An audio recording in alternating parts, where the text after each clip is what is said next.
Wag na wag ninyong iboto kandidato ng gobyerno. Sa mga isyu ng Pangulo, hindi sila kumikibo. Ang kakapal ng mukha, pinagdatanggol ang hindi tama. Mga walang paninindigan, kawawang ang mamamayan. Yan mga yan, uulitin ko ulit yung mga pangalan ha.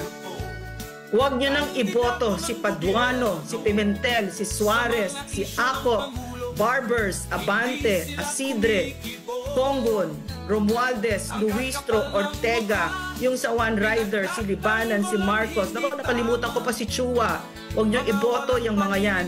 And all the others na nakita natin, no? Si Stella Kimbo, pinakita na nila sa atin kung sino sila. Alam mo, nag-iikot-ikot ako. Nakikita ko yung ibang bansa. Bakit ganon? Bakit for instance sa Japan, just a whiff of a scandal, nagre-resign ang public official. Wala pa siyang ninakaw nun ha. Itong mga ito, walang abilidad mahiya sa Pilipino. So sa susunod na elections parating, malapit na.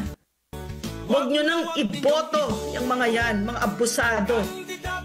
Okay, so ang iboto ninyo, yung marunong humawak ng kapangyarihan at gagamitin yung kapangyarihan na yan, hindi para mag-craft ng mga batas para makapagnakaw sila sa Pilipino.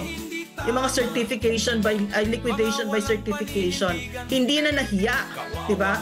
Walang mga kahihiyan itong mga ito. Wag na wag ninyong iboto kandidato ng gobyerno. Sa mga isyu ng Pangulo, hindi sila kumikibo. Ang kakapal ng mukha, pinagdatanggol ang hindi tama.